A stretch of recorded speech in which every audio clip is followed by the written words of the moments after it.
Je fais une petite vidéo pour tous ces Arabes. Je vais les appeler des Arabes. Je vais pas mettre musulmans. Je vais pas faire d'amalgame.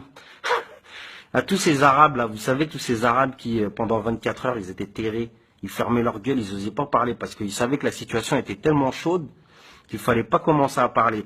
Mais là, vu que c'est bon, ils ont dormi une nuit, deux nuits, ça commence à se calmer, tranquille.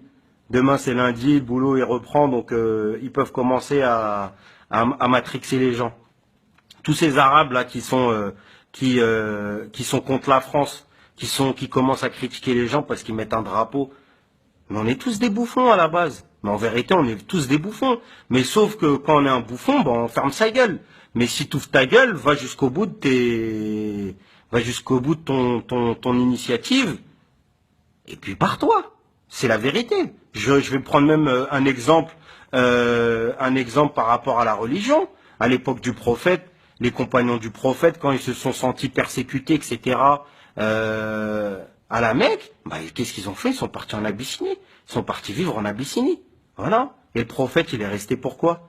Il est pas resté à la Mecque pour foutre le bazar ou quoi que ce soit. Il est resté pour essayer de continuer à délivrer un message de paix, à avoir un bon comportement. Ils lui ont mis comment dire, des organes, des abats de chameaux, de chèvres, etc. sur lui pendant qu'il priait. Ben, sa fille, elle est venue, elle lui a nettoyé son dos. Il s'est relevé, il est rentré chez lui. Enfin, il y a le comportement du prophète nous a montré par l'histoire que faut continuer à être droit. Mais vous savez que critiquer. On va parler à vous commencer à intégrer la Palestine et Israël. Mais depuis quand vous êtes pour la Palestine déjà? Hein? Vous qui mettiez les jeans diesel, dès que des juifs ils mettaient du diesel, dès que les juifs ont commencé à mettre des paires de Jordan, vous êtes partis en acheter par 12.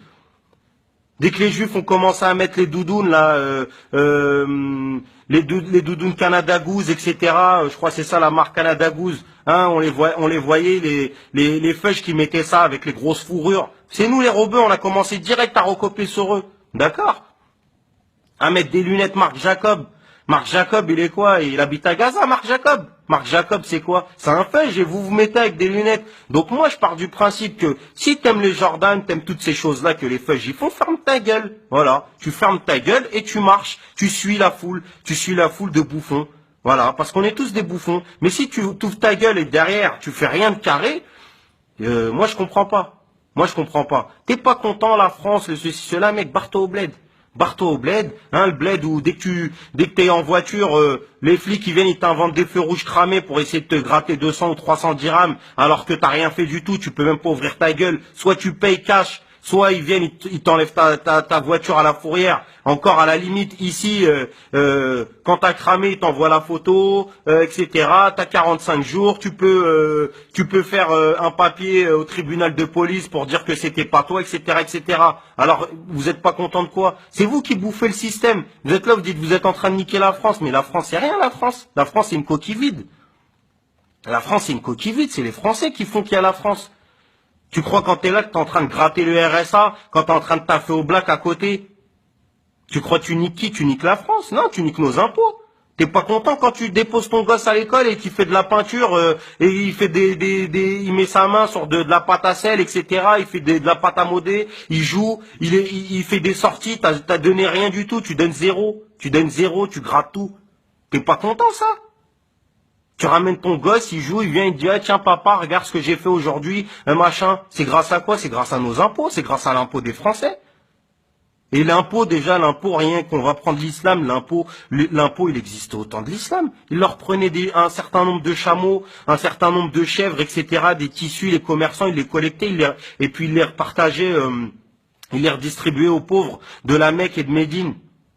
Mais ça a toujours existé. Faut savoir que les premières, les premières allocations familiales, c'est le calife Omar ibn al-Khattab qui les a créées. C'est lui le premier à avoir créé. Et ça, c'est même dans la constitution irlandaise, il y a écrit les allocations familiales selon la création de Omar ibn al-Khattab à Médine. D'accord? Ça, c'est des choses vraies. Donc vous êtes là, vous voulez niquer le système, vous voulez niquer machin, alors que dès que vous êtes en Thaïlande, vous êtes à Marrakech, vous parlez que français, vous êtes content quand les gens ils vous répondent en français, parce que vous êtes des clandos, vous savez même pas parler, vous êtes incapable d'aligner deux mots d'anglais ou deux mots d'arabe. Vous êtes content, vous êtes fier là quand vous êtes au bled ou vous êtes à l'étranger, que les gens ils vous parlent en français, ouah, t'es français. Et puis là, quand vous êtes en France, vous faites les rebelles. Arrêtez de faire les rebelles pour rien du tout. Vous êtes rien rebelle. Vous êtes rien rebelle, vous êtes que des bouffons, vous profitez du système, vous êtes des haineux de la vie. Vous êtes des haineux de la vie, que des voleurs. Vous voulez que les gens ne fassent pas d'amalgame, ils ont raison de faire de l'amalgame. Qu'est-ce que vous faites? C'est à nous de nettoyer l'islam ici. C'est à nous de nettoyer l'islam, de donner des millions et des millions à des mosquées. Au final, le tapis, il a jamais changé. Il y a des mosquées, ça fait depuis 1980, ils collectent de l'oseille. Et la mosquée, elle a toujours pas bougé. Et tous ces conférenciers là, ils font des conférences, ils travaillent dans quoi ces gens-là? Le prophète encore c'était un éleveur de chèvres, etc. Les compagnons c'était des charpentiers, c'était des commerçants. Abou Bakr dire que c'était un commerçant, et ces personnes-là, on n'est rien à côté d'eux. Donc comment ça se fait qu'on accepte qu'il y a des conférenciers, ils ont jamais taffé de leur vie, ils arrivent à gratter des millions d'euros, des Nader Abou Anas, des mecs comme ça, ils sont là, ils grattent des millions d'euros pour faire des écoles, ils ont même pas de science. C'est ça, c'est bien sûr, ils ont raison de faire des amalgames. On n'est pas content qu'un Chel Goumi parle, mais Chel Goumi, moi, il me fait rigoler, on s'en fout, c'est marrant.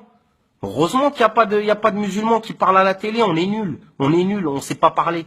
Je préfère quand mes potes athées, mes potes chrétiens, ils parlent mieux que nous, ils nous défendent mieux que nous. J'ai vu là depuis 2 jours comment les gens ils nous défendent sur Internet, c'est énorme. J'ai jamais vu ça de ma vie. Ils parlent mieux que nous, ils donnent même des versets du Coran.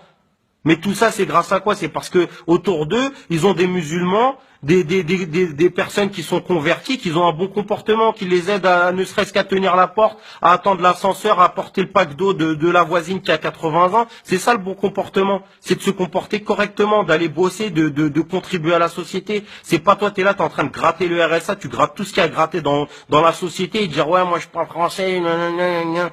Tu crois quoi? Les impôts, tu crois c'est quoi? Ça fait payer que les bombes pour bombarder la Syrie. Bah t'es pas content, bah mec, va rejoindre l'armée algérienne, va rejoindre l'armée marocaine, va faire ton service militaire, ils vont te défoncer ta race, tu vas voir. Tu vas vite courir en France. D'accord? À parler dans ton confort, là, dans ton 200 mètres carrés, t'as gratté grâce aux allocs, t'es là, on les voit aussi dans les reportages, ils sont là, ils ont les peu qui grattent des pavillons. Ils viennent, ils construisent 5-6 blocs et ils mettent dedans des sans-papiers, des Pakistanais. Ils leur disent combien de rembourse la CAF pour le loyer? 800 euros. Ben tiens, c'est 800 euros. Voilà. Ils leur font des boui-boui là de 5 mètres carrés. Ils les font payer 800 euros. Ils grattent des fois 10 000 euros par mois. Et eux-mêmes, ils sont au chômage aussi. Et ils grattent 10 000 euros sur la misère des gens. Voilà. C'est ça le comportement des arabo-musulmans d'aujourd'hui qu'il faut combattre, qu'il faut dénoncer. Ces gens-là, faut les balancer. Faut les balancer aux flics pour nettoyer. C'est comme ça qu'on nettoie l'islam. Et pas quand il y a Daesh. Qu'ils aillent se faire enculer, Daesh. C'est quoi ça, Daesh? Qu'est-ce qu'ils racontent? C'est là que c'est que des caïras de cité qui avaient rien à faire. Ils ont cru que c'était dans des jeux vidéo. Et le pire, hein, c'est que encore ceux qui pensent que ça, il y a encore de l'anti-musulman, etc. Même le pro-Daesh qui, imaginons, partait vers le Bataclan, une boîte aux lettres pour aller déposer un courrier dans une boîte postale qui passait au même moment, et ben même le pro-Daesh, il se serait fait canarder à ce moment-là. Même le pro-Daesh, pro-État islamique, il se serait fait canarder. Ça montre à quel point que ces mecs-là, ils viennent, ils canardent les gens. Ils s'en foutent. Ils ont pas regardé, ils ont pas dit, ouais, toi, est-ce que tu connais le Coran ou pas? Ils ont pas pris le temps. Ils sont venus, ils ont rafalé tout ce qu'il y avait à rafaler. Ils leur ont dit, mettez-vous au milieu, ils se sont mis en foule, et les mecs, ils canardaient, et ils rechargeaient, et ils canardaient. D'accord? Donc voilà, c'était juste un petit message que je voulais délivrer parce qu'il y en a marre de tous ces Arabes là qui parlent à tout va, qui connaissent rien du tout. Je sais même pas s'ils font la prière ou pas, s'ils la font, tant mieux pour eux. C'est pour vous que vous la faites de toute façon. C'est pour Dieu. Voilà, tous ces profiteurs là qui ils parlent pour rien. Ils voient un drapeau, on dirait je sais pas ce qui machin. Et dès que Zidane il a mis 2 coups de tête en Coupe du Monde, ils étaient bien contents d'aller sur les Champs-Élysées et de voir Zidane président. Voilà. Donc réveillez-vous, arrêtez de croire que les gens ils sont racistes, les gens ils sont pas racistes. Il y a des racistes, mais nous-mêmes on est les plus grands racistes. Nous-mêmes on met le Karcher, on met le lave-vite dès qu'on voit un Rome qui s'approche pour essayer de nettoyer notre pare-brise. Il a des habits sales et on nettoie le pare-brise pour pas lui donner 50 centimes. Nous-mêmes on est des racistes. On voit nos frères, nos sœurs, dès qu'ils veulent se marier, c'est des musulmans, un Sénégalais avec une Algérienne ou quoi que ce soit. Les mecs, ils se font boycotter par leurs parents. Nous-mêmes, on est racistes. Rien que déjà dans nos propres pays, on est racistes. Genre, faut pas s'étonner quand les gens, ils connaissent rien à l'islam, ils voient des mecs, leurs enfants se faire canarder. C'est normal, ils ne connaissent rien du tout. Donc faut accepter, faut avoir un peu de retenue, expliquer les choses avec gentillesse, arrêter de faire ceux qui boycottent tout et n'importe quoi sans aucune logique. Voilà. Allez, peace and love les amis.